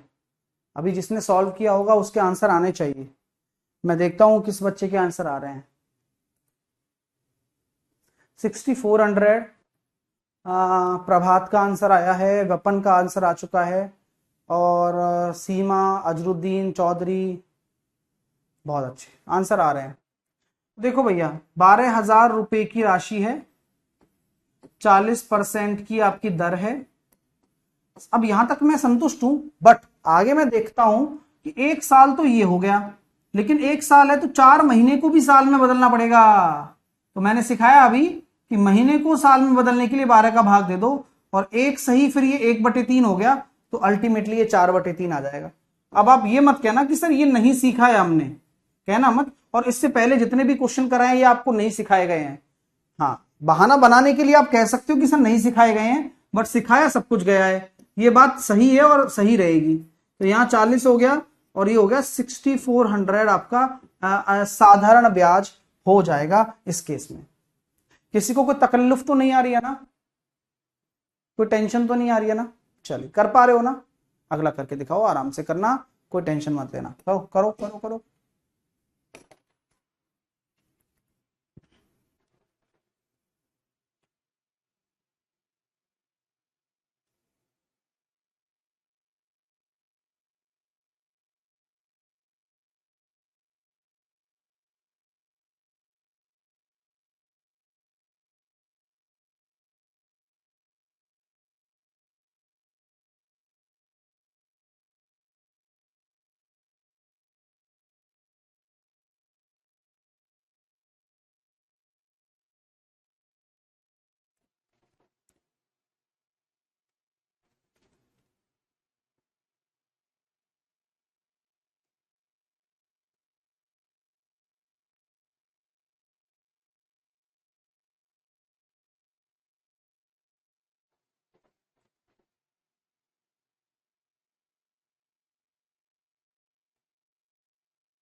₹19,200 15% की वार्षिक साधारण ब्याज की दर से, यानी कि 3/20 हो जाता है ये। अब फिर से वही वाली बात आ गई, आपको समय दिया गया कि 1 साल और 5 महीने को लिख सकते हैं 5/12, तो 12 एकम 12 और 5 17/12।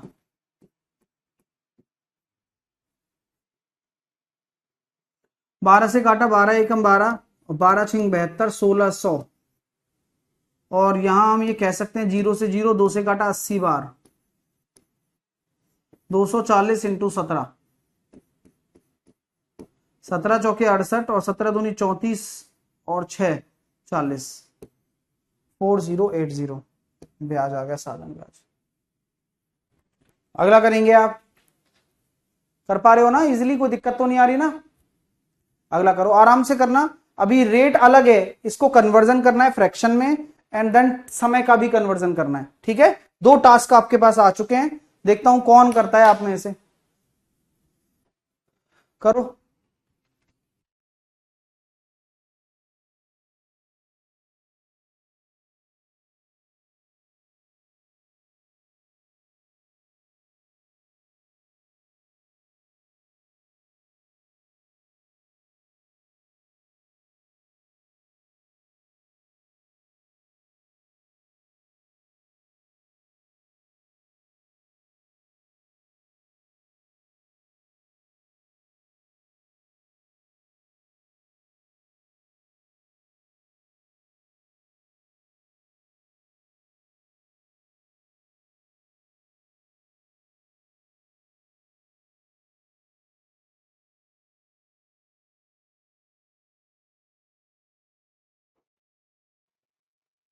अब देखो, यहां पर दोनों चीजें करनी थी, आप लोगों ने की होंगी कि सर 18,000 रुपए तो प्रिंसिपल है, और ये होता है सर 2/9, क्योंकि ये 11.11 का दोगुना है, ठीक है? अब रेट आ गई। अब टाइम कितना लोगे, 1 साल 3 महीने, तो 1 साल तो ठीक है, 3 महीने को साल में बदलने के लिए 12 का भाग देते हैं, अभी सिखाया था। 1 सही 1/4, तो ये हो गया 5/4। चलिए 9 से 2000 आ गया, और ये हो गया 2, और 2 से हो गया 1000, तो ये हो गया 5000। क्लियर है भाई? समझ में आ रही है बात आप लोगों को? बहुत अच्छी बात है। अगला चलते हैं, करो आराम से।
₹52,000 की राशि है।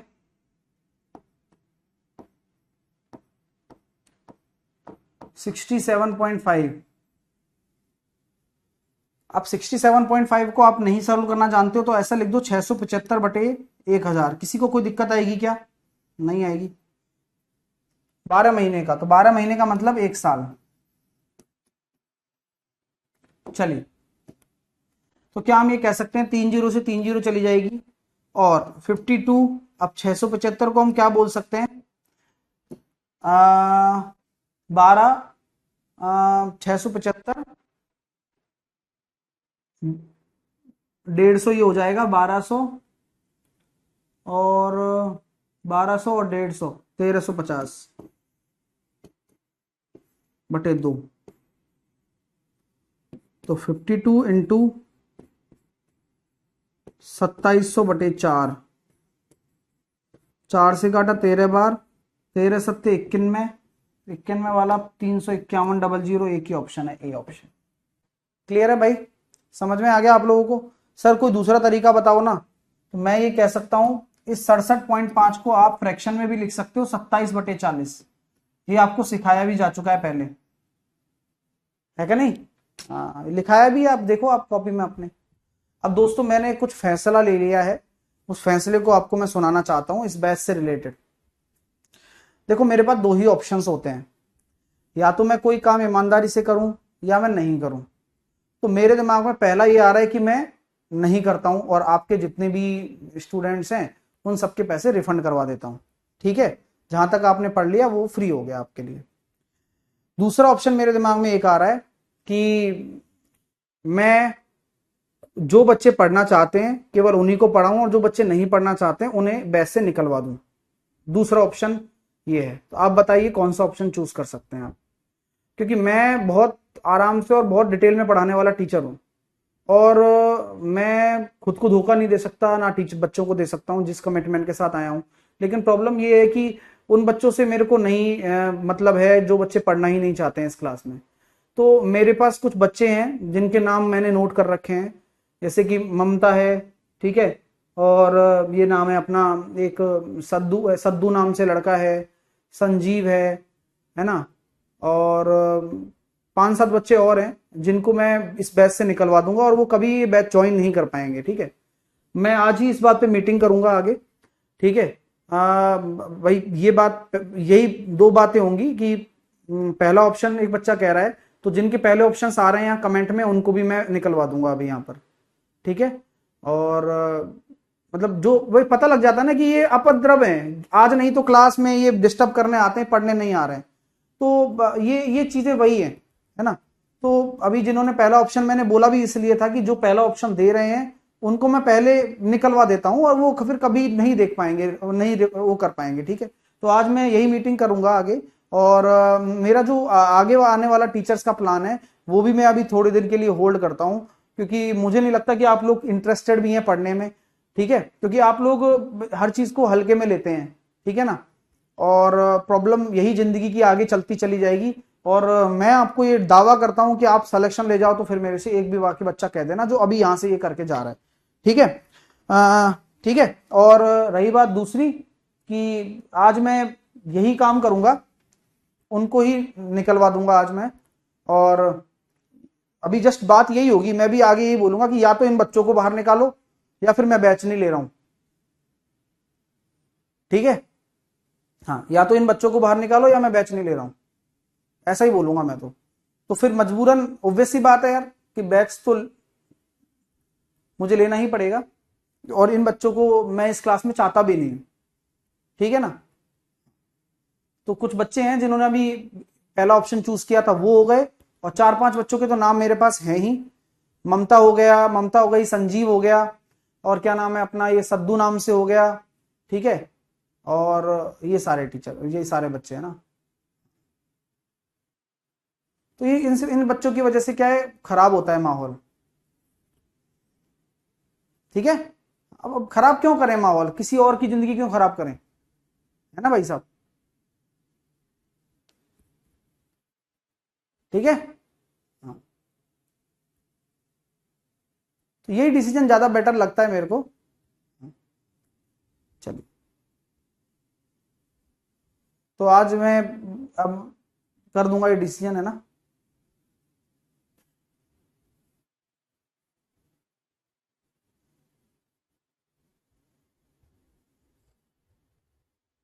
ठीक है।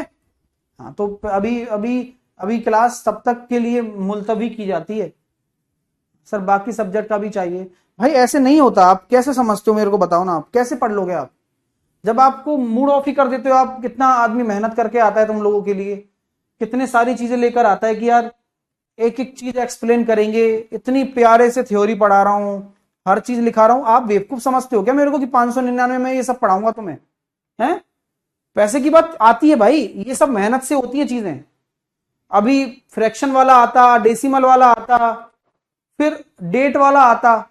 डेट्स भी तो आती है कि भाई 26 जुलाई से लेकर 18 दिसंबर 2020 तक का डेट डेट डेट दिन निकालना सिखाता। फिर उसमें वो कंसेप्ट सिखाता कि भाई कितने तक का कंसेप्ट क्या होता है, इनके बीच में क्या कैसे समय निकालते हैं। मैं बेवकूफ थोड़ी हूं भाई यहां, है ना। तो मैं मेहनत करा रहा हूं और तुम उस मेहनत को गिरदान ही नहीं रहे हो, तो फिर मतलब नहीं है, कतई मतलब नहीं है। इतने प्यारे प्यारे तरीके से कॉन्सेप्ट लिखाए जा रहे हैं कि आप जिंदगी में नहीं भूलोगे अब इन कॉन्सेप्ट्स को, कि क्या होती है रेट, किस तरह से निकालते हैं रेट को, फ्रैक्शन वाली रेट कैसे है, फॉर्मूला कैसे ड्राइव हुआ। यार मुझे खुद को अच्छा लगता है जब मैं इस तरह के नोट्स प्रॉपर बनवाता हूं, और आप ऐसे नोट्स कहीं देख जाओ, लोग मान जाए आपकी बात हम। अब ये लोग क्या है कि, हाँ मतलब ये लोग बिल्कुल ऐसे ले रहे हैं जैसे बेवकूफ समझ रखा हो इन्होंने। और रियल बात यही है कि इनको कोई चीज अफोर्डेबल प्रोवाइड करा दी ना, तो आदमी क्या है, चलो घुस जाते हैं, गाली गलौज करते हैं, यही करते हैं वो करते हैं। अब मैं ऐसा टीचर हूं नहीं, मैं इन चीजों को एक्सेप्ट नहीं करता क्लास में, यूं मेरा मूड खराब होता है। मैं तो शुरू से ही नहीं करता, मैं आज की बात थोड़ी ना है।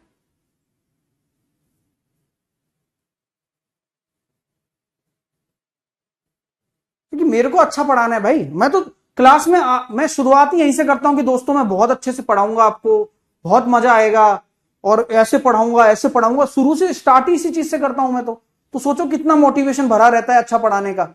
और तुम 10-15 बच्चों की वजह से शायद पूरी क्लास खराब हो जाती है। तो अब वही है कि सॉल्यूशन मेरे पास यही है कि हाँ, इन सबको मुझे निकालना पड़ेगा बैच से बाहर, और तभी मैं आगे बैच कंटिन्यू करूंगा। ठीक है ना, क्योंकि ये रोज रोज का माथापच्ची, ना तो खुद मेहनत करके आते हैं ये लोग, ना कुछ दूसरे को करने देते हैं, यही प्रॉब्लम है।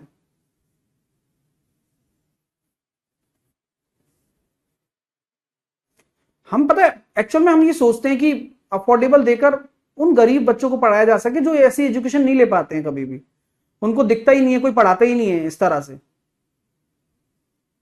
तो उस वजह से उन बच्चों का भी नुकसान होता है, और वाकई में वो नुकसान कर देते हैं खुद का। ठीक है, तो आप बिल्कुल टेंशन मत लो, आप अच्छे से पढ़ाई करो, आप बिल्कुल टेंशन मत लो। अब यहीं से ही हम कंटिन्यू करेंगे, है ना।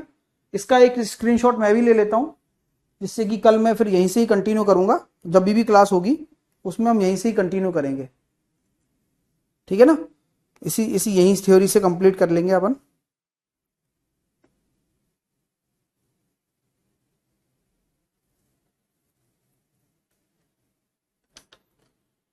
हाँ, तो अभी जस्ट मैं उन्हीं पर बात कर रहा हूँ, अभी उन बच्चों को ही मतलब बैच से निकाल लेता हूँ, है ना।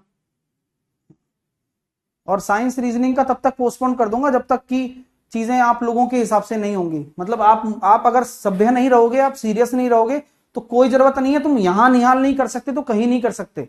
आप ये सोच रहे हो कि आप यार मैं तो फलाना टीचर से पढ़ के निकाल लूंगा, नहीं कर सकते यार, आदत ऐसी है। क्योंकि यहां कमी तो नहीं छोड़ी जा रही है आपको, कमी छोड़ी जा रही है तो बताओ आप फिर। मतलब यहां हम जी जान लगा रहे हैं कि यार बच्चों का सिलेक्शन हो जाए, बच्चों को भटकना ना पड़े, बच्चों का टाइम वेस्ट ना हो।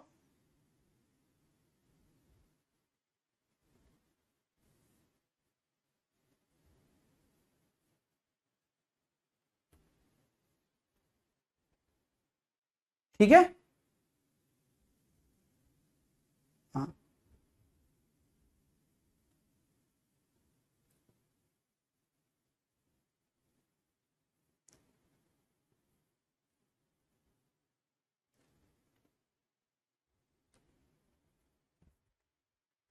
मुझे सीरियस बच्चे चाहिए, आप चाहे 10 बच्चे हो, कोई दिक्कत नहीं है ना।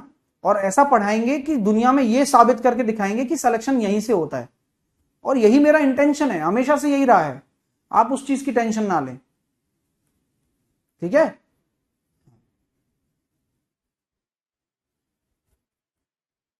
ठीक है ना। अब यहीं से ही कंटिन्यू करेंगे कल अपन। अभी तक जो हमने क्वेश्चंस भी कराए हैं, तो इससे पहले पहले की थ्योरी के कराए हैं, तो आप बिल्कुल ये मत सोचना कि आपकी क्लास खराब हुई है या कुछ खराब हुआ है। क्योंकि बढ़िया ये रहा कि हमने यहां तक जो क्वेश्चंस कराए ना आज, तो वो जितनी थ्योरी पढ़ाई है उतने ही कराए हैं। दिमाग में जरूरी होता है कि ये चीजें कवर हो जाएं। अब जो यहां से हम करेंगे या आगे के क्वेश्चन जो आपके होमवर्क हैं, ये आप कर सकते हो, क्योंकि अभी वो टाइप मैंने नहीं डाला है जो हम थ्योरी पढ़ रहे हैं। ठीक है ना, हाँ, तो मैं जैसे पढ़ाता हूं वैसे पढ़ो, है ना। अच्छे से पढ़ाऊंगा, चिंता मत करना आप, but serious candidate he class में रहेंगे। इसके अलावा जो भी कोई ऐसा वैसा बच्चा होगा उसे निकलवा देंगे। कोई पैसे देकर वो एहसान नहीं कर रहे हैं, उल्टा आप लोगों की जिंदगी खराब कर रहे हैं वो बच्चे। ठीक है, तो इस चीज को बुरा मत मानना, है ना, कि आप ये सोचें कि सर उन बच्चों को निकलवा रहे हैं। भाई निकलवाना कारण बनता है, उनकी वजह से अगर ऐसे आधे आधे घंटा अगर वेस्ट होने लग गया क्लास में, तो फिर मेरा कोर्स हो लिया, तब तो फिर मैं अच्छा पढ़ा लिया, मेरा पेस ही बिगड़ जाता है पूरा का पूरा। जिस पेस के साथ मैं क्लास में घुसता हूं वो पेस पूरा बिगाड़ देते हैं ये लोग। तो उन बच्चों को निकालना ही मेरे पास एक ऑप्शन है, और दूसरा कोई ऑप्शन नहीं है मेरे पास। ठीक है ना, तो उस चीज के लिए आप लोग बुरा मत मानना। हाँ, ओके, क्योंकि भाई मैटर नहीं करता 599 रुपीज अगर वो दे के आ रहे हैं, तो ये थोड़ी है कि वो यहां पर आकर माहौल खराब करेंगे। ऐसा कोई उनका पर्पस पूरा नहीं हो पाएगा। यहां पर माहौल पैसे का है ही नहीं, यहां पर माहौल है कंटेंट का। ठीक है, आपको अच्छा कंटेंट मिलना चाहिए। अब चाहे कोई रोकेगा तो वो नहीं रहेगा इस बैच में। ठीक है, वो नहीं रहेगा इस बैच में। अगर कोई ऐसे माहौल बनाने से रोकेगा, अच्छा माहौल बनाने से रोकेगा, वो नहीं रहेगा इस बैच में। ओके, चलिए, तो मैं आज ही इस पे बैठता हूं, जितने भी कमेंट्स हैं उनकी स्क्रूटनी करता हूं, और बाकी सभी लोगों को इनको इनसे इनके घर इनके पास कॉल भी जाएगा, और कॉल करके इनसे पूछा जाएगा कि भाई क्या प्रॉब्लम है, किस तरह की चीजें आप लोगों के दिमाग में हैं, और आप ऐसा क्यों कर रहे हैं, क्या कारण है। ठीक है, तो उसके हिसाब से ही फिर आगे हम कंटिन्यू कर देंगे। तो कल की क्लास हो जाएगी, चिंता मत करना आप लोग, लेकिन वो निकल जाएंगे बच्चे, ठीक है। हाँ ठीक है मेरे दोस्तों, 10-15 बच्चों की वजह से हम आगे बैच नहीं खराब करेंगे, चिंता मत करो। डेली डिस्टर्ब करते हैं इसलिए इनका काम ही एक बार हटा देते हैं इनको, है ना। हाँ कहीं और जाकर निहाल करेंगे, वहां भी यही कमेंट करेंगे ये। चलिए ओके ओके, क्योंकि बीच में टोकने वाले बच्चे पसंद ही नहीं है। पहले कंसेप्ट करो फिर क्वेश्चन करो, तब अच्छा लगेगा। अभी फाउंडेशन में मिलते हैं, और जिनको मैथ्स की बुक लेनी है वो ले लेना आप लोग, और टेंशन मत लो, यहीं से ही कंटिन्यू करेंगे, ठीक है ना। ठीक है ना, कुछ छूटा नहीं है आप लोगों का, कुछ छूटा नहीं है। अभी ये होमवर्क में क्वेश्चन बना लेना, अभी तक जितने क्वेश्चन कराए हैं ये उसी कॉन्सेप्ट पर है जो सिखाया जा चुका है। तो आप बिल्कुल मत सोचना कि क्लास खराब हुई है। हाँ उन बच्चों को मैसेज जरूर चला गया है कि भाई कैसे पढ़ना चाहिए। हाँ ठीक है ना दोस्तों, तो यहीं से ही कंटिन्यू करेंगे कल, डेज से फिर दिन निकालना वैसा, है ना। ठीक है चलिए, तो अपना ध्यान रखो, पढ़ाई करो, और अभी बस उसी काम पे लगते हैं। अभी 11 बजे मिलते हैं, ठीक है। सर प्रॉफिट लॉस की ई बुक कहां मिलेगा? मिला नहीं क्या? मैंने डलवा तो दिया था यार, कल कल मैंने प्रॉफिट लॉस का ई बुक तो डलवा दिया था, आया नहीं क्या?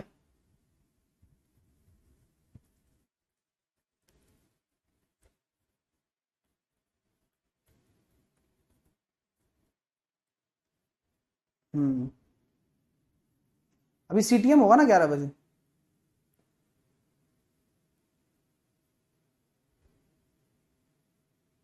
मिल गया ना? मिल तो गया, मिल गया, चलो अच्छी बात है। मैं तो कल ही डलवा दिया था, तुरंत डलवा दिया था मैंने। अरे मेरा काम कभी डिले नहीं होगा, आप बिल्कुल टेंशन मत लो। अरे मैं यार, मैं बहुत डेडिकेटेड टीचर हूं इस मामले में, है ना। आप बिल्कुल टेंशन मत लो। और मैं फिर अभी जीके और जनरल साइंस के टीचर्स को फिर अभी रोक देता हूं, क्योंकि मैं उनकी डेमो ले रहा था। अब ऐसे माहौल में वो टीचर आएंगे तो उनको कैसा लगेगा सोचो आप। तो मैं इसलिए उनको रोक देता हूं। अभी मैं ही पढ़ाता हूं पहले तुम्हें, क्योंकि मैं सोचता हूं कि तुम्हें आगे लेकर जाऊं, धीरे धीरे मैथ खत्म करें, फिर जीके रीजनिंग भी आपकी साथ के साथ चलती रहे, आप पूरा सिलेबस खत्म कर लें। ये मेरी सोच रहती है आप लोगों के लिए कि यार मैं सिलेक्शन के लिए क्या कर गुजरूं आपके लिए। बट मुझे ऐसा लगता है कि आप लोग अभी तैयार नहीं है इस चीज के लिए। हाँ 11 बजे अभी क्लास है, क्विक ट्रिक्स बाय साहिल सर पर। डिस्काउंट 30 तारीख को आएगा, 30th ऑफ जून को आएगा बुक पर डिस्काउंट, फ्लैश सेल आएगी, है ना। ठीक है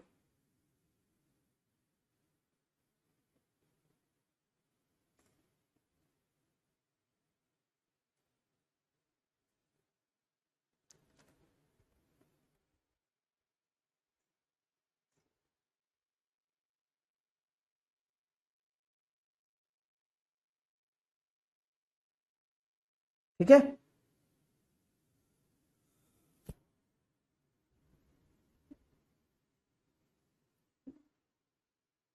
मैंने तो सब कुछ रेडी करवा लिया था तरीके से, बैच वैच का डेमो, डेमो क्लास, सब रेडी था देखो।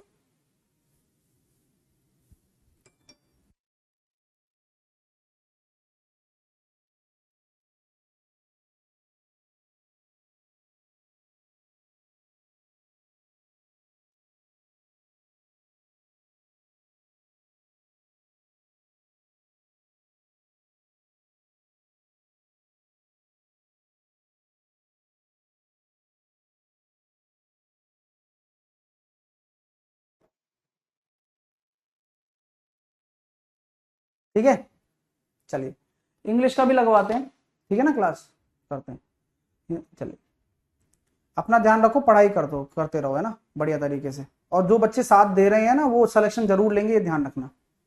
Okay bye bye, take care, अपना ध्यान रखो, बाय बाय। मिलते हैं ना अगली क्लास में, मिलते हैं 11 बजे मिलते हैं।